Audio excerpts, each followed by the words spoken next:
Good morning, everybody. Alina Zweidler-McKay here with Engaging Leadership. I'm excited to talk to you today. I just read an interesting article from the McKinsey Quarterly, and I wanted to come on today and talk with you a little bit more about that piece. So first of all, who am I? So I'm with Engaging Leadership, where we're all about helping you engage your people and have the kind of team that is going to help you be productive and get the kind of kudos that you want to get and progress that you want to make for your company so that you can get promoted, and also engage the leadership in your organization so that you get recognized and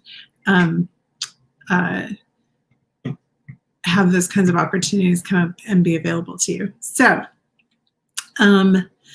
today, this article, so McKinsey Quarterly did this piece called The Boss Factor, Making the World a Better Place Through Relationships. It's by Terry Ellis and Bill Shaniger, and I'll share the link in the comments. But what I wanted to talk about, they did an analysis where they really linked up employee satisfaction to the relationship that an employee has with their boss.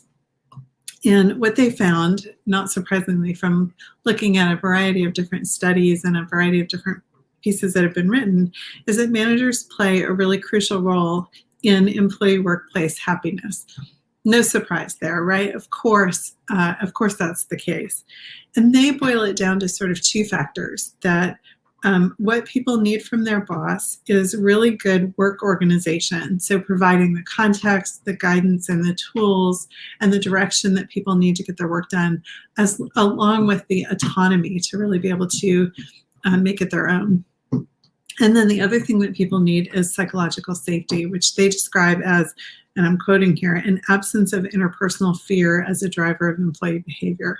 So they're calling psychological safety kind of the sense that people don't have to be worried, and that worry is driving their work. They have other reasons and other guidelines that drive their work. So, and the impact of that level of employee satisfaction and having that good relationship with their boss actually translates through to a company's bottom line. So they did an analysis where they looked at the 100 best companies to work for from 1998 to 2009, and they made a portfolio of those companies, and then they compared the performance of that portfolio to a portfolio of similar companies. And what they found was that the 100 best companies to work for had an equity bump of about 2.1% over the comparable companies. So just by being one of the better places to work. So there really is a bottom line sort of shareholder impact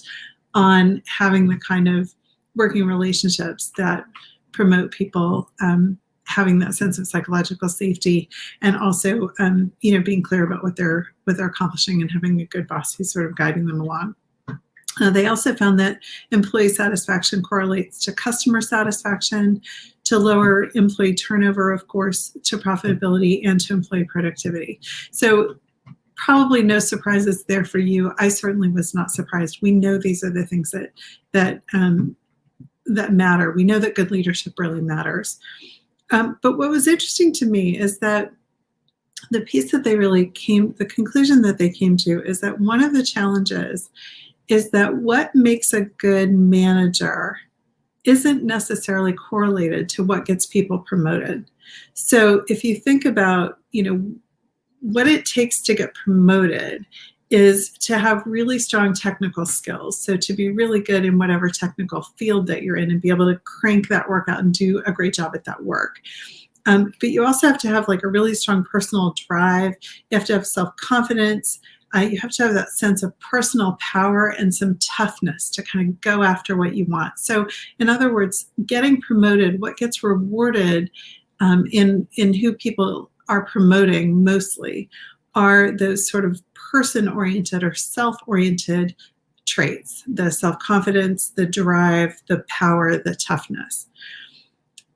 But what it takes to create the kind of work environment that people are looking for, that creates that psychological safety and that sense of clear direction, is more of an other orientation where you're focused on building relationships, you're focused on building trust.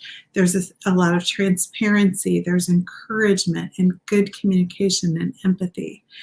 And so what they're saying in this article is that, one of the challenges we have is that what we recognize and promote isn't necessarily the kinds of things that we need once people are in those management positions to create that sense of employee satisfaction and job satisfaction and keep people loyal and working well and, performing for the customers and for the shareholders. So what I wanted to bring to this is that I think the good news is that you really can have both. So it's easy to sort of split those two pieces apart and say that, it's either a self-orientation or an other orientation. And they can be seen as two ends of a spectrum. But the great news is that they are not mutually exclusive. It is absolutely possible for a leader to develop both ways of working, both ways of looking in at the world. And I would venture to say that the best leaders actually do that. Now, there's a good reason to have both. So on the one hand, that confidence and that strong drive and that personal power, of course, serves your own career. But if you think about it, it also serves your team and your organization if you can show up that way, because it makes it more likely that you'll be able to win support for the ideas or the initiatives that you want to put forward. And as long as those ideas and those initiatives are serving not just you, but also your team, your organization, your customers, your environment, then it's a great thing to be able to have those skills and to be able to leverage them for the kinds of initiatives that are going to move the whole organization forward.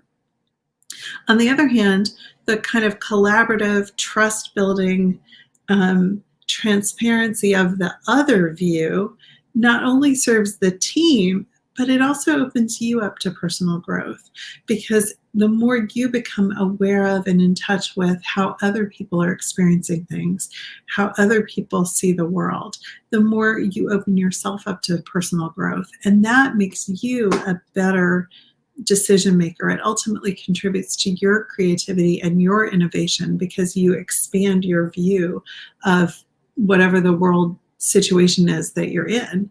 So it not only serves your team to have that kind of other point of view, but it also makes you better at what you do. So there's a person drive to that as well. So really, there are compelling reasons to develop your capacity on both sides of the spectrum. And it serves you and your career to have both sets of skills. And it also serves your team and your organization to have both sets of skills. Now, generally, when I'm working with people, most people are sort of naturally good at one or the other. They're either naturally good at being really self-driven and really strong and really confident and really, able to drive things forward, or they really excel at looking out for the team, looking out for the whole, that more transparent, more open approach. So usually people come in with like one or the other, but I'm here to tell you it is 100% possible to develop both sets of skills, and the very best leaders do it. And what it takes is deciding that you're going to focus on that, deciding that you're going to focus on building your capacity as a leader on both sides of that equation, and then being in an environment that's going to foster that, where you can expand your perspective, where you can build your skills, where you can kind of deepen your capacity to come across as both strong and decisive and open to other points of view, reassuringly strong and transparent, tough and encouraging. You can develop your own leadership style that brings in the best of both of these worlds, and to sort of be the kind of caring and supportive leader that people want to work with, while at the same time being the confident, go-getter, results-driven employee that managers want to promote. And I think that being able to build your skills in both of these areas is what's going to set you up for long-term career success. So it's like the early part of your career, getting promoted, is about really driving and being focused on yourself and take no prisoners. And then the next part of your career really has to shift to being more connected, more transparent, more available to support the people around you. And that whichever part of those you have excelled in, we can work with you to get you the rest so that you can bring the whole package, which is what will ultimately make your career as successful as it's possible to be. If you'd like to know more about that or see how that could apply to your situation, book a call with me and let's talk about it. We'll get on the phone for about 45 minutes and we'll unpack kind of where you think your strengths are and where you see yourself wanting to develop. We can talk about your current work situation and where you want to go with that. And if I can help you get from here to there, we'll talk about what that could look like. If I'm not the right resource, I know a lot of great coaches. I'd be happy to point you to whoever would be the best fit for you. So you can book your call at zmcoach.net/call. I look forward to talking to you. Take care.